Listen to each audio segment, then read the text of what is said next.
അസ്സലാമു അലൈക്കും വറഹ്മത്തുള്ളാഹി വബറകാതുഹു.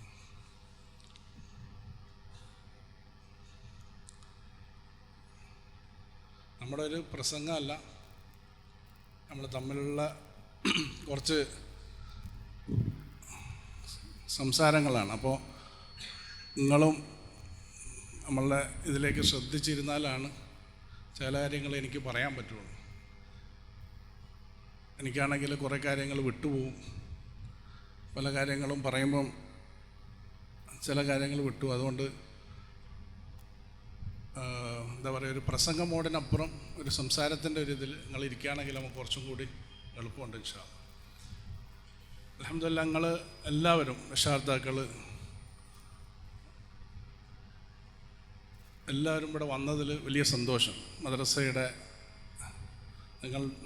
നിങ്ങളുടെ മക്കൾ എന്നതിനപ്പുറം നമ്മളെ മക്കൾ പഠിക്കുന്ന ഒരു സ്ഥാപനം. ശരിക്കും ഇന്നിപ്പം പറയുകയാണെങ്കിൽ ഞാനും ഇവിടെ രക്ഷാകർത്താവാണ്. ഉമ്മ രാവിലെ തന്നെ പറഞ്ഞ്, നീ പോകുന്ന കൊള്ളാം, മോൻ്റെ കാര്യമൊക്കെ ഒന്ന് അന്വേഷിച്ചിട്ട് വരണം, ഉസ്താദ്മാരടുത്ത് ചോദിക്കണം, പഠനമൊക്കെ എങ്ങനെ ഉണ്ട് അന്വേഷിക്കണം എന്നൊക്കെ പറഞ്ഞ്. എൻ്റെ മക്കൾ കുറേ പേര് അവിടെ ഉണ്ട്, എല്ലാവരുടെ കാര്യം അന്വേഷിക്കണമെന്ന് പറഞ്ഞിട്ടാണ് വിട്ടെ.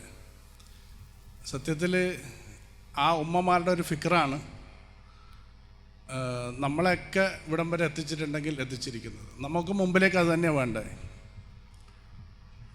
നമ്മളെ മക്കളുടെ കാര്യത്തിൽ ഒരു കൃത്യമായ ഒരു എന്താ പറയുക, കൃത്യമായ ഒരു പ്ലാനിങ് വേണം. അതിന് നമ്മൾ വലിയ ഫിക്കറോടുകൂടി നമ്മൾ മുമ്പിലേക്ക് കൊണ്ടുപോകണം. സീരിയസ് എന്ന് പറയുമ്പോൾ നമ്മൾ സീരിയസ് ആയിട്ട് അവരോട് സംസാരിക്കണമെന്നല്ല, നമ്മളുടെ ജീവിതത്തിലുള്ള ഈ ഇൻറ്റൻഷൻസിന് സീരിയസ് ഉണ്ടാവണം എന്നുള്ളതാണ് നമുക്ക് വേണ്ടത്.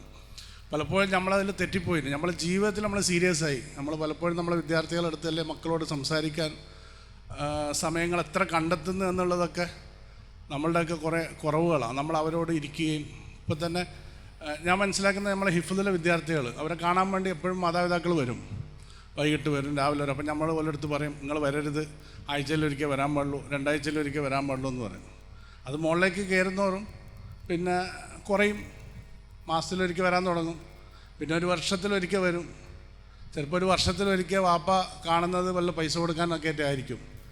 എന്താടാ പഠിച്ചോ ജയിച്ചോ, നാളെ നിൻ്റെ സനത അല്ലേ എന്നൊക്കെ നമുക്ക് അത്ര വരെയൊക്കെ ഓർമ്മ ഉണ്ടാവുള്ളൂ. പക്ഷേ നമ്മുടെ മക്കളുടെ കാര്യത്തിൽ കുറച്ചും കൂടി നമ്മൾ സീരിയസ് ആവണം. അവരെങ്ങനെ പഠിക്കുന്നുണ്ട്, അവരെന്താ ചെയ്യുന്നത്, നമ്മൾ അയച്ചിരിക്കുന്ന സ്ഥാപനത്തിൽ എന്തെല്ലാം സൗകര്യങ്ങളുണ്ട്, അതിനെ നമുക്കങ്ങനെ യൂട്ടിലൈസ് ചെയ്യാൻ പറ്റും. നമ്മളുടെ ഉസ്താദന്മാരായിട്ട് മഷൂറ ചെയ്ത് അതിനെ നമുക്കങ്ങനെ വളരെ നല്ല രൂപത്തിൽ അതിനെ കൈകാര്യം ചെയ്യാൻ പറ്റും. ഇതിനെക്കുറിച്ച് ശരിക്കും ഒന്ന് ആലോചിക്കേണ്ടതുണ്ട്. നമ്മളെ കാര്യങ്ങൾ ശരിക്കും പറഞ്ഞാൽ നേടിയെടുക്കാൻ വേണ്ടേ. നമ്മൾ ഒരുമിച്ച് നമ്മളുടെ മക്കളുടെ കാര്യത്തിൽ നമ്മളവർ ഉഷാറാക്കണം. എല്ലാവരും ഒറ്റ ഫിക്കറിലല്ല, നമ്മൾ മക്കൾ ഉഷാറാവണം. ലോകത്തിൻ്റെ മുക്കിലും മൂലയിലും പോയി ദീൻ്റെ പരിശ്രമങ്ങൾ ചെയ്യണം. അതിനവർക്ക് വലിയ കപ്പാസിറ്റികൾ ഉണ്ടാവണം, വലിയ കഴിവുകൾ ഉണ്ടാവണം. എനിക്ക് തോന്നുന്നില്ല നമ്മളാരും തന്നെ ഒരു ദുനിയാവ് ആഗ്രഹിച്ചിട്ട് നമ്മൾ മക്കളെ ദീൻ പഠിപ്പിക്കുന്നുണ്ടെന്ന് എനിക്ക് തോന്നുന്നില്ല. നമ്മളെല്ലാവരുടെയും ഒറ്റ ആഗ്രഹം തന്നെയാണ്, പിന്നെ നമ്മളെ മക്കൾ ദീനനുസരിച്ചുള്ളവരായി തീരണം, ദീനിൻ്റെ പരിശ്രമം ലോകം മുഴുവൻ എത്തിക്കുന്നവരായി തീരണം. ഈ ലക്ഷ്യത്തിൽ തന്നെ നമ്മൾ ചെയ്യുന്നത്. പക്ഷേ പലപ്പോഴും നമ്മളുടെ കാര്യങ്ങൾ നമ്മൾ എടുത്തു നോക്കുമ്പോൾ ഒന്ന് റീചെക്ക് ചെയ്യേണ്ടതുണ്ട്, കറക്ഷൻ ചെയ്യേണ്ടതുണ്ട്. നമ്മളതിനെ എന്തൊക്കെയാണോ ചെയ്യുന്നത് അതിനെ പൂർണ്ണമാക്കേണ്ടതുണ്ട്. ഉദാഹരണം പറഞ്ഞിട്ടുണ്ടെങ്കിൽ, നമ്മളുടെ ഹിഫ്ദിൽ പഠിക്കുന്ന ഒരു വിദ്യാർത്ഥി, ആ വിദ്യാർത്ഥിയുടെ രക്ഷാകർത്താവ് എന്തൊക്കെ കാര്യം ശ്രദ്ധിക്കണം, എന്തൊക്കെയാണ് ഹിഫ്ദിലെ വിദ്യാർത്ഥികൾക്ക് മദ്രസൻ്റെ ഭാഗത്ത് നടക്കുന്നത്.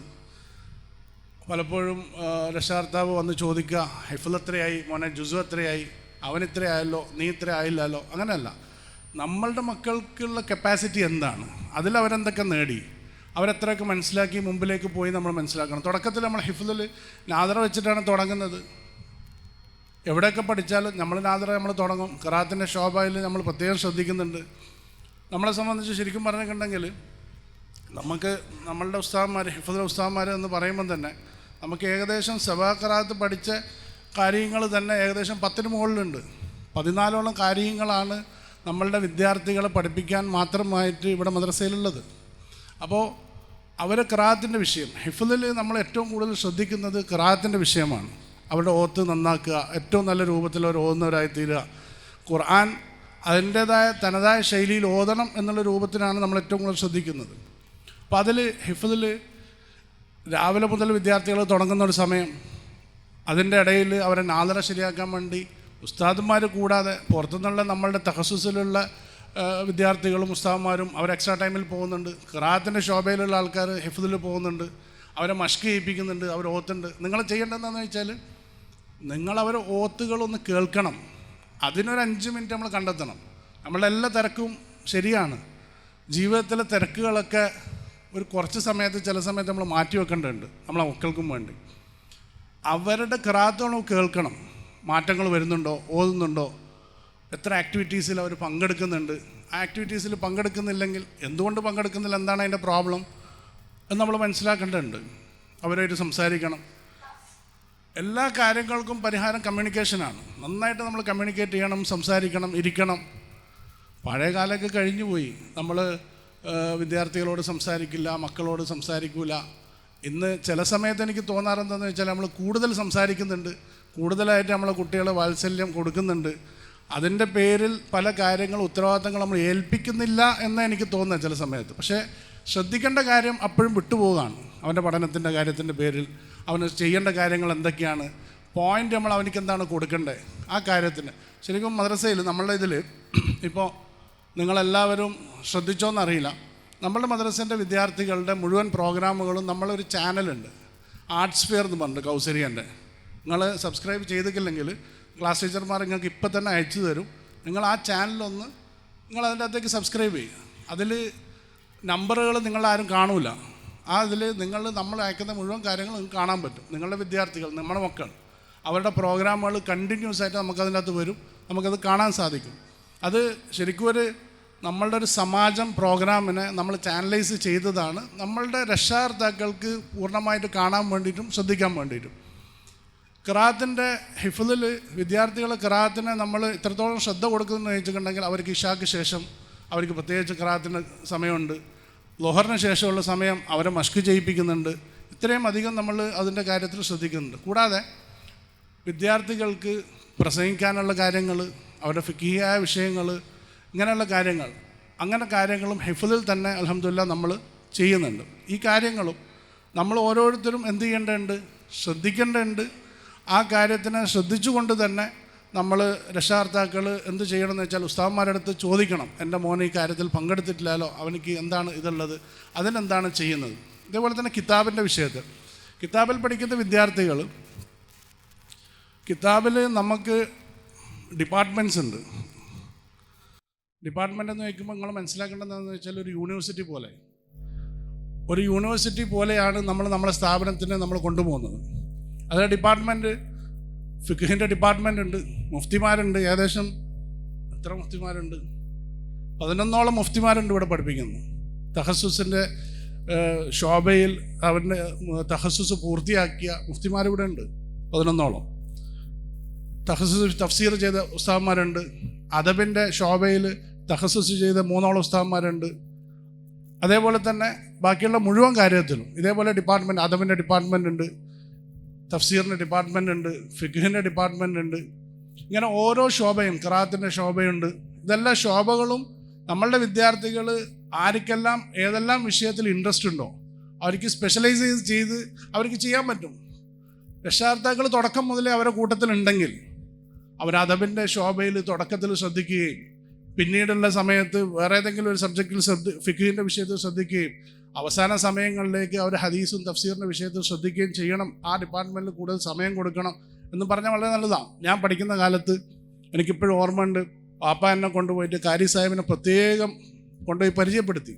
എന്നോട് പറഞ്ഞ്, എടാ കാരി ഉസ്താദിൻ്റെ അടുത്ത് നീ പോയി ഇരിക്കണം ഇടയ്ക്കിടയ്ക്ക്, എന്നാൽ മാത്രമേ നിനക്കിത് കിട്ടുകയുള്ളൂ എന്ന് പറഞ്ഞത് ഇന്നും എൻ്റെ മനസ്സിലുണ്ട്. എൻ്റെ മോനോട് ഞാൻ പറയലുണ്ട്, ഉസ്താദന്മാരുടെ വിഷയത്തിൽ ഉസ്താദന്മാരുടെ അടുത്ത് നമ്മൾ അങ്ങോട്ട് പോവുകയും നമ്മളതിനെ യൂട്ടിലൈസ് ചെയ്യുകയും ചെയ്യണം. യഥാർത്ഥത്തിൽ ചില കാര്യങ്ങൾ ചില സന്ദർഭങ്ങളിൽ നമ്മൾ വിട്ടുപോകും, പക്ഷെ അത് ഓർമ്മിച്ചു കൊണ്ടിരിക്കണം, അതിനെക്കുറിച്ച് നമ്മൾ സംസാരിച്ചു കൊണ്ടേയിരിക്കണം. എന്നാൽ മാത്രമാണ് ശരിക്കും പറഞ്ഞിട്ടുണ്ടെങ്കിൽ ഈ കാര്യങ്ങളെ പൂർണ്ണമായിട്ടും വിദ്യാർത്ഥികൾക്ക് കിട്ടാൻ സാധിക്കുള്ളൂ. സ്കൂളിൻ്റെ വിഷയങ്ങൾ അതിൻ്റെ ഡീറ്റെയിൽസ് ഇൻഷാ അല്ലാഹ് ഇവിടെ പറയും. സ്കൂളിൻ്റെ വിഷയത്തിൽ 10ാം ക്ലാസ് മുതൽ ഡിഗ്രി വരെയുള്ള പരിപാടികൾ വിദ്യാർത്ഥികൾ ചെയ്യുന്നുണ്ട്. അതിൻ്റെ ഡീറ്റെയിൽ ആയിട്ടുള്ള കാര്യങ്ങൾ ഇൻഷാ അല്ലാഹ് ഇതിൻ്റെ പുറകിൽ പറയും. കൂടാണ്ട് വിദ്യാർത്ഥികൾക്ക് പഠിക്കാൻ വേണ്ടി, കിതാബിലെ വിദ്യാർത്ഥികൾക്ക് പഠിക്കാൻ വേണ്ടിയിട്ട് നമ്മൾ അവർക്ക് പല രൂപത്തിലുള്ള പുറത്തുനിന്നുള്ള ആൾക്കാരുമായിട്ട് സംസാരിക്കാനും പല പുറത്തുനിന്നുള്ള ആൾക്കാരായിട്ട് കമ്മ്യൂണിക്കേറ്റ് ചെയ്യാനും അവരുമായിട്ടുള്ള ക്ലാസ്സുകളും പല സെമിനാറുകളും ഓരോ വിഷയത്തിലും നമ്മളിവിടെ ചെയ്യുന്നുണ്ട്. അതിൻ്റെ അകത്ത് വിദ്യാർത്ഥികൾ പ്രത്യേകമായിട്ട് കുറേ കാര്യങ്ങളും അവർ ചെയ്യുന്നുണ്ട്. അതിൻ്റെ എനിക്ക് തോന്നുന്നു അതിൻ്റെയൊക്കെ കുറച്ച് ഡീറ്റെയിൽസ് ഇൻഷാ അല്ലാഹ് അടുത്ത സംസാരങ്ങളിൽ പറയും. ഞാനിപ്പോൾ ഇത് പറയാൻ എന്താ ഉദ്ദേശിച്ചതെന്ന് വെച്ചിട്ടുണ്ടെങ്കിൽ, നമ്മളുടെ വിദ്യാർത്ഥികളെ, നമ്മളെ മക്കളെ എത്രത്തോളം നമ്മൾ ശ്രദ്ധിക്കണം എന്നുള്ളതാണ്. നമ്മളുടെ മദ്രസയിൽ ഇത്രയും കാര്യങ്ങൾ നമ്മളിവിടെ ചെയ്തു വെച്ചിട്ട്, നമ്മളുടെ കമ്പ്യൂട്ടർ ലാബുണ്ട്. ഇപ്പം നമ്മളടുത്ത് ഏകദേശം 7 കമ്പ്യൂട്ടർ ഉണ്ട്. ഇൻഷാ അല്ലാഹ് അടുത്ത മാസമാകുമ്പോഴത്തേക്കും നമ്മുടെ ഒരു 10-15 കമ്പ്യൂട്ടർ ആവും ഇൻഷാ അല്ലാഹ്. അപ്പം ഇതെന്തിനാ കമ്പ്യൂട്ടർ ലാബ് നമ്മൾ തുടക്കത്തിൽ വെച്ചിരുന്നത്? എന്താണ് കമ്പ്യൂട്ടർ ലാബിൽ നമ്മൾ ചെയ്തുകൊണ്ടിരുന്നത്? കമ്പ്യൂട്ടർ ലാബിൽ ശരിക്കും പറഞ്ഞിട്ടുണ്ടെങ്കിൽ നമ്മൾ കമ്പ്യൂട്ടർ പഠിപ്പിക്കണം എന്നാണ് നിങ്ങൾ പറയുന്നത്. പക്ഷേ നമ്മളുടെ മക്കളൊക്കെ ഒരുപാട് മുകളിലേക്ക് പോയി. അവർ പരസ്പരം അങ്ങോട്ടും ഇങ്ങോട്ടും AI പഠിപ്പിക്കുകയും കോഡിങ് പഠിപ്പിക്കുകയും അവർ പരസ്പരം അങ്ങോട്ടും ഇങ്ങോട്ടും പിന്നെ ഡിജിറ്റൽ ബാക്കിയുള്ള കാര്യങ്ങളും അങ്ങോട്ടും ഇങ്ങോട്ടും പഠിപ്പിക്കാം. നമുക്ക് തിരിയാത്ത കുറേ കാര്യങ്ങൾ അവർ തന്നെ അങ്ങോട്ടും ഇങ്ങോട്ടും പഠിപ്പിക്കുന്നുണ്ട്. അവരെ മെൻറ്റർ ചെയ്തിട്ട് അങ്ങോട്ടും ഇങ്ങോട്ടും ചെയ്യുന്ന കുറേ കാര്യങ്ങൾ. കൂടാണ്ട് സ്കൂളിൻ്റെ ട്യൂഷന് നമുക്ക് കിട്ടാത്ത എന്തെങ്കിലും കാര്യങ്ങളുണ്ടെങ്കിൽ അത് ചെയ്യാനും വേണ്ടി നമ്മൾ സെപ്പറേറ്റ് ആയിട്ട് സയൻസിനും മാത്സിനും വേണ്ടിയിട്ട് സയൻസിനും മാത്സിനും വേണ്ടിയിട്ട് സെപ്പറേറ്റ് ആയിട്ടുള്ള നമ്മൾ വെബ്സൈറ്റിൽ ട്യൂഷൻ ചെയ്യാൻ വേണ്ടി നമ്മുടെ സ്വന്തം വെബ്സൈറ്റ് തന്നെ നമ്മൾ ചെയ്തിട്ടുമുണ്ട്. അതിലും കുട്ടികൾക്ക് പഠിക്കാൻ പറ്റും. ഇതിനെല്ലാം സപ്പോർട്ട് വേണം. നമ്മളെ വിദ്യാർത്ഥികൾ ഉപയോഗിക്കുന്നുണ്ടെന്ന് നോക്കണം. എവിടെയെങ്കിലും കുറവുകളുണ്ടെങ്കിൽ പരസ്പരം ഉസ്താദന്മാരായിട്ട് സംസാരിക്കുകയും കമ്മ്യൂണിക്കേറ്റ് ചെയ്യുകയും ചെയ്ത് ഈ കാര്യങ്ങൾ കറക്ഷൻ ചെയ്തു പോകണം. നമ്മളുടെ ക്ലാസ് ടീച്ചർ സിസ്റ്റം എന്തിനാണെന്ന് ചോദിച്ചിട്ടുണ്ടെങ്കിൽ, ക്ലാസ് ടീച്ചർമാരുടെ സിസ്റ്റം ഉണ്ടെങ്കിലാണ് ഇൻഡിവിജ്വൽ നോട്ടം കിട്ടുള്ളൂ. നമ്മളുടെ ഒരു കാര്യങ്ങൾ നമുക്കെന്നും ക്ലാസ് ടീച്ചറുടെ അടുത്തേ പറയാൻ പറ്റുള്ളൂ. നമ്മളിപ്പോൾ പ്രിൻസിപ്പളിൻ്റെ അടുത്ത് പറഞ്ഞ് അല്ലെങ്കിൽ ഡിപ്പാർട്ട്മെൻറ്റ് ഹെഡിനോട് പറഞ്ഞിട്ടുണ്ടെങ്കിൽ അവരുടെ കീഴിൽ ഏകദേശം 150ഓളം കുട്ടികളുണ്ടാവും. അവർക്ക് ചിലപ്പോൾ ശ്രദ്ധിക്കാൻ പറ്റണമെന്നില്ല ഇൻഡിവിജ്വലായിട്ട്. അപ്പോൾ അതിനെ നമ്മൾ എന്ത് ചെയ്യണം? നമ്മൾ ഇൻഡിവിജ്വലായിട്ട് നമ്മൾ ക്ലാസ് ടീച്ചറെ വിളിക്കണം, സംസാരിക്കണം കണ്ടിന്യൂസ് ആയിട്ട്. ഞാൻ പറഞ്ഞല്ലോ, ക്ലാസ് ടീച്ചറുടെ അടുത്തും സംസാരിക്കണം, നമ്മളെ മക്കളോടും സംസാരിക്കണം. മുതിർന്ന് വരുമ്പം നീ സംസാരിച്ചോ എന്ന് നമ്മൾ ഭാര്യമാരോട് പറയും, പോരാ, നമ്മൾ സംസാരിക്കണം. ഇടയ്ക്ക് ഫോൺ വിളിച്ച് നമ്മളും വിദ്യാർത്ഥികൾ സംസാരിക്കണം, ഇടയ്ക്ക് കാണണം, അവർക്കും വേണ്ടി സമയം ഒഴിവാക്കിയെടുക്കണം, അവരുടെ കാര്യങ്ങൾ നമ്മൾ ശ്രദ്ധിക്കണം ഇൻഷാ അല്ലാഹ്. ഇത് കൂടാണ്ട് പഠന വൈകല്യം ഉള്ള വിദ്യാർത്ഥികൾ, പല കാരണങ്ങൾ കൊണ്ടാണ് പഠന വൈകല്യം. ആദ്യത്തെ പ്രശ്നം നമ്മളെ വീട്ടിലെ പ്രശ്നങ്ങളൊക്കെ തന്നെയാണ്. നമ്മളെ വീട്ടിലുള്ള പെരുമാറ്റം, നമ്മളെ വീട്ടിലുള്ള രീതി, നമ്മളെ വീട്ടിലുള്ള പെരുമാറ്റങ്ങൾ, ഇതൊക്കെ ശരിക്കും പറഞ്ഞാൽ ഇന്നത്തെ കാലത്തെ കുട്ടികൾക്കൊന്നും താങ്ങുന്നതിലപ്പുറമാണ്. അവർ മൈൻഡ് സെറ്റിൽ ഒരുപാട് പ്രശ്നങ്ങളിലാണ് അവരുള്ളത്. അവരുടെ പഠനത്തിൽ വൈകല്യങ്ങൾ വരുന്നതിൻ്റെ ഒരു പ്രധാനപ്പെട്ട കാരണം നമ്മൾ മനസ്സിലാക്കുന്നത് വീടുകളിലുള്ള മാഹോലും അറ്റ്മോസ്ഫിയറുമാണ്. അതുകൊണ്ട് അതിന് നമ്മളെ മക്കൾക്ക് വേണ്ടി, നമ്മളുടെ മക്കൾക്ക് വേണ്ടി നമ്മൾ ഒരുപാട് കാര്യത്തിൽ വിട്ടുവീഴ്ച ചെയ്യുകയും ശ്രദ്ധിക്കുകയും വീടിൻ്റെ മാഹോലുകളെ വളരെയധികം നന്നാക്കാനും വേണ്ടി നമ്മൾ ശ്രമിക്കേണ്ടതുണ്ട്. മക്കൾക്ക് നമ്മളാണ് ജീവിച്ച് കാണിച്ചു കൊടുക്കേണ്ടത്. നമ്മളാണ് സ്ത്രീകളോടങ്ങനെ പെരുമാറണമെന്നും ഒരു വീട്ടിലുള്ള മുതിർന്ന ഭർത്താവിനോടൊന്നും ഇങ്ങനെ പെരുമാറണമെന്നും വീട്ടിലെ വാപ്പാൻ അങ്ങനെ ഇതാക്കണമെന്നും ബഹുമാനിക്കണമെന്നൊക്കെ പഠിപ്പിച്ചു കൊടുക്കേണ്ടത് നമ്മൾ തന്നെയാണ്. വായോണ്ട് നമ്മൾ പറയുന്നതിനെക്കാട്ടേക്ക് അപ്പുറം അവരുടെ ജീവിതത്തിൽ അവർ കാണുന്നതിനാണ് ഏറ്റവും കൂടുതൽ എഫക്റ്റ് ഉള്ളത്. ഇപ്പോൾ നമ്മളിവിടെ ഇപ്പം സ്കൗട്ട്സ് ചെയ്യുന്നുണ്ട്. സ്കൗട്ട്സ് ചെയ്യുന്നതെന്ന് വെച്ചിട്ടുണ്ടെങ്കിൽ സ്കൗട്ട്സ് എന്നാണ് ചെയ്യുന്നത്. അത് ശരിക്കും പറഞ്ഞിട്ടുണ്ടെങ്കിൽ വിദ്യാർത്ഥികൾക്കുള്ള ഒരു സ്കിൽ ഡെവലപ്മെൻറ്റാണ്. ജമിയത്തിൻ്റെ ഭാഗത്തുനിന്ന് നമുക്ക് അൽഹംദുലില്ലാ അങ്ങനത്തെ ഒരു ചാൻസ് കിട്ടിയപ്പോൾ നമ്മളതിനെ ചെയ്യാണ്. മുഴുവൻ വിദ്യാർത്ഥികൾക്കും, ഹിഫ്ദിലെ വിദ്യാർത്ഥികൾക്കും മുതിർന്ന വിദ്യാർത്ഥികൾക്കും. ഭാരത് സ്കൗട്ട്സിൽ നമ്മളുടെ ഇപ്പം ഭാരത് സ്കൗട്ട്സിൻ്റെ അവസ്ഥ എന്താണെന്ന് വെച്ചിട്ടുണ്ടെങ്കിൽ, അതിൻ്റെ ഇപ്പം ഈ പ്രാവശ്യം ഡിസംബറിൽ നമ്മളുടെ ഏകദേശം 140 വിദ്യാർത്ഥികൾക്ക് 140 വിദ്യാർത്ഥികൾക്ക് പിന്നെ ഗവർണർ സർട്ടിഫിക്കറ്റ് കിട്ടും. എന്ന് വെച്ചിട്ടുണ്ടെങ്കിൽ അവർ സ്കില്ലുകൾ പൂർത്തിയാക്കി. എന്താണ് സ്കൗട്ടിൽ പഠിപ്പിക്കുന്ന സ്കില്ലുകൾ? അവർ ഫസ്റ്റ് എയ്ഡ് എങ്ങനെ ചെയ്യണം, ബാക്കിയുള്ള കാര്യങ്ങൾ എങ്ങനെ ചെയ്യണം, എന്തെങ്കിലും ഒരു അപകടം ഉണ്ടായാലും അതിനെങ്ങനെ കൈകാര്യം ചെയ്യണം, ജീവിതത്തിൽ അവരുമായിട്ട് ലൈഫിൽ വരുന്ന കുറേ കാര്യങ്ങളെ അവരെ പഠിപ്പിക്കുന്നതാണ് സ്കൗട്ട്സ്. ആ ഇതിൽ മാഷാ അല്ലാഹ് നമ്മളൊരു 140ഓളം വിദ്യാർത്ഥികൾ ഈ ഡിസംബറിലേക്ക് പഠനം പൂർത്തിയാകുകയാണ്. അതേപോലെ തന്നെ നമ്മളിപ്പം പുതിയതായിട്ട് സ്പോർട്സിന് ഇത് ചെയ്തിട്ടുണ്ട്. സ്പോർട്സ് എന്ന് വെച്ചാൽ നമ്മൾ കളിനോട് ശ്രദ്ധ ഉണ്ടായിട്ടോ നമ്മളെ വിദ്യാർത്ഥികളുടെ തർബീയത്തിൻ്റെ പ്രശ്നം കൊണ്ടൊന്നും അല്ല ശരിക്കും പറഞ്ഞിട്ടുണ്ടെങ്കിൽ സ്പോർട്സ് ചെയ്യുന്ന തർബീയത്ത് നോക്കാണ്ട് സ്പോർട്സിലേക്ക് പോകുന്നതെന്നല്ല. നമ്മൾ സ്പോർട്സ് എന്തുകൊണ്ടാണ് കൊണ്ടുവരുന്നതെന്ന് വെച്ചാൽ, വിദ്യാർത്ഥികൾക്ക് പലർക്കും മൈൻഡ് സെറ്റിൽ അവർക്ക് കുറേ പ്രോബ്ലംസ് ഉണ്ട്. അവരതിൻ്റെ പേരിലാണ് പഠിക്കാത്ത, അവർക്ക് കഴിവില്ലായിട്ടല്ല, കപ്പാസിറ്റി ഇല്ലായിട്ടല്ല. അപ്പോൾ നമ്മളിപ്പോൾ ചെയ്തിരിക്കുന്നത് എന്താണെന്ന് വെച്ചിട്ടുണ്ടെങ്കിൽ, പുറത്തുനിന്ന് പ്രൊഫഷണലായിട്ടുള്ള സ്പോർട്സിൻ്റെ ആൾക്കാരെ കൊണ്ടുവരികയാണ്. കാരണം അവർ സ്വന്തമായിട്ട് ചെയ്യുമ്പോൾ കൈയും കാലും ഓടിയുന്ന പ്രശ്നങ്ങളൊക്കെ നമുക്ക് ഉള്ളതുകൊണ്ട് നമ്മളതിനെ പ്രൊഫഷണലായിട്ട് ട്രെയിൻ ചെയ്തിട്ട് അവരെ അതിലേക്ക് കൊണ്ടുവന്ന് അവരുടെ മനസ്സിനെ മദ്രസയുമായി അല്ലെങ്കിൽ പഠനത്തിലേക്ക് അവരെ കൂടുതൽ താല്പര്യപ്പെടുത്തി നമ്മളതിനെ റെഡിയാക്കാൻ വേണ്ടിയിട്ട് കുറേ കാര്യങ്ങളും വേണ്ടിയിട്ട് സ്പോർട്സിൻ്റെ പരിപാടി നമ്മൾ ചെയ്യുന്നുണ്ട്. ഇത് കൂടാണ്ട് എൻ്റെ മനസ്സിൽ ഇന്നുള്ള എന്താണെന്ന് വെച്ചിട്ടുണ്ടെങ്കിൽ നമ്മളെ മക്കൾ അലിമാവുമ്പം അവർക്ക് എന്തുണ്ടാവണം, ഒരു മനുഷ്യനെ സംബന്ധിച്ച് ജീവിക്കേണ്ടത് എങ്ങനെയാണെന്ന് യഥാർത്ഥത്തിൽ ഖുർആനും ഹദീസും വേറൊരു കാര്യത്തിലും ജീവിതത്തിൽ ലൈഫ് സ്റ്റൈലില്ല, വേറെ ഒന്നിലും ലൈഫ് സ്റ്റൈൽ എങ്ങനെയാണുള്ളതെന്ന് പറഞ്ഞിട്ടില്ല, ജീവിക്കേണ്ട എങ്ങനെയാണെന്ന് പഠിപ്പിച്ചിട്ടില്ല. പഠിപ്പിച്ച ഖുർആനും നബിതങ്ങൾ ജീവിച്ച് കാണിച്ചു തന്നതുമാണ്. അപ്പം അതുകൊണ്ട് ഇത് ഇവിടെ പഠിക്കുന്നുണ്ടെങ്കിൽ അവരുടെ ജീവിതത്തിലേക്ക് കുറച്ച് പ്രൊഫഷണൽ ട്രെയിനിങ്സും കൂടിയാണ് ഇനി അവർക്ക് ആവശ്യം. പല വിഷയത്തിലും അവർ ജീവിതത്തിൽ പല സ്ഥലങ്ങളിലേക്ക് പോകേണ്ടി വരും, പല മാർഗത്തിൽ അവർ ഇടപെടേണ്ടി വരും. നമ്മളെ മക്കൾക്ക് ഒരിക്കലും എനിക്ക് തോന്നുന്നില്ല ഒരു ദുനിയാവിൻ്റെ ഒരു ജോലി ചെയ്യേണ്ടി വരും അവരുടെ ജീവിതമാർഗം പൂർത്തിയാക്കാൻ വേണ്ടിയിട്ടെന്ന് എനിക്ക് തോന്നുന്നില്ല. കാരണം അവർക്ക് എത്രയോ ഖിദ്മത്തുകൾ ദീനിൻ്റെതായ രൂപത്തിൽ തന്നെ ഒരുപാട് ഖിദ്മത്തുകൾ ചെയ്യാൻ ബാക്കിയുണ്ട്. നമ്മളതിനെ കണ്ടുപിടിച്ചിട്ടില്ല എന്നുള്ളൂ, നമ്മളത് ചെയ്തിട്ടില്ല എന്നുള്ളൂ. പല മേഖലയിൽ നമുക്ക് ചെയ്യേണ്ടതുണ്ട്. ആ രൂപത്തിൽ നമ്മൾ ചെയ്യുകയാണെങ്കിൽ ആ ഖിദ്മ തന്നെ ഭയങ്കര വലിയ പരിപാടികളാണ്. അപ്പം അതിനെ നമ്മൾ മനസ്സിലാക്കുകയും അവർക്ക് വേണ്ട പ്രൊഫഷണൽ സ്കിൽസും കാര്യങ്ങളും മദ്രസൻ്റെ ഭാഗത്ത് നിന്ന് തന്നെ ഒരുപാട് അങ്ങനത്തെ കാര്യങ്ങളിൽ നമ്മളിപ്പം ട്രെയിനിങ്ങും കാര്യങ്ങളൊക്കെ ചെയ്യുന്നുണ്ട്. അതുകൊണ്ട് അല്ലാഹു സുബ്ഹാനഹു വ തആല നമുക്ക് ദുനിയാവിൻ്റെ കാര്യത്തിൽ റിസ്ക്കിൻ്റെ കാര്യത്തിൽ നമ്മൾ ഒരിക്കലും ഭയക്കേണ്ട കാര്യമില്ല.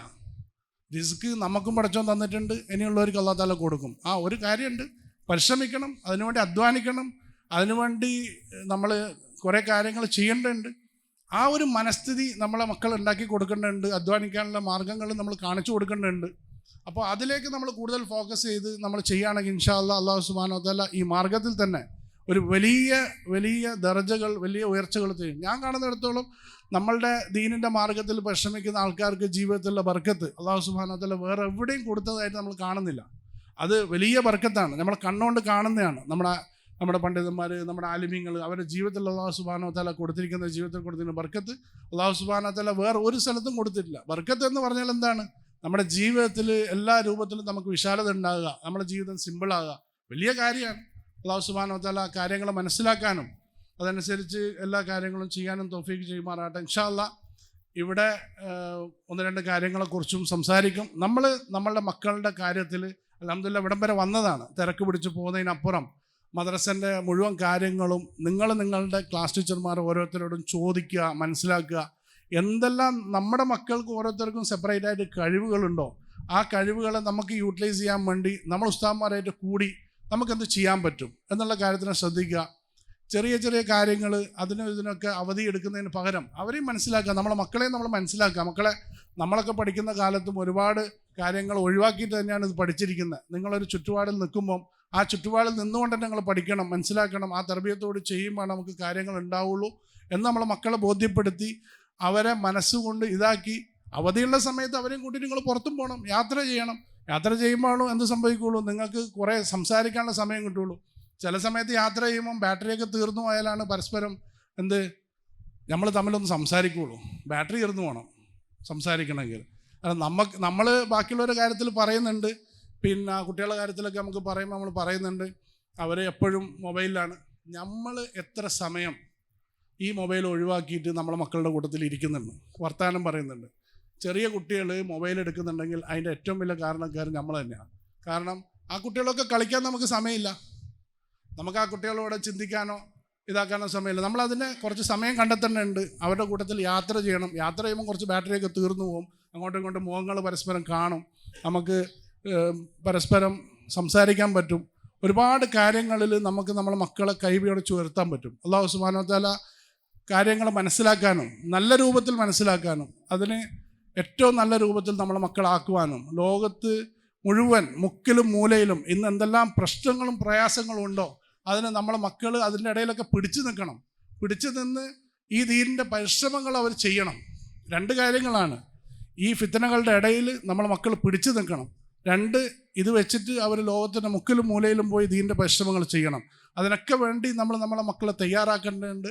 ഒരു വലിയ ഉദ്യമനാണ്. അതിനും വേണ്ടി അല്ലാഹു സുബ്ഹാനഹു വ തആല നമുക്ക് ഹിമ്മത്ത് തരട്ടെ. നല്ല രൂപത്തിൽ നമുക്കതിന് കൂടെ നിൽക്കാനും നമ്മൾ ഉസ്താദന്മാരോട് കൂടാനും അതിനു വേണ്ടി പരിശ്രമിക്കാൻ റബ്ബ് തൗഫീഖ് ചെയ്യട്ടെ. വാഖിറു ദുആഇ അൽഹംദുലില്ലാഹി റബ്ബിൽ ആലമീൻ. അസ്സലാമു അലൈക്കും.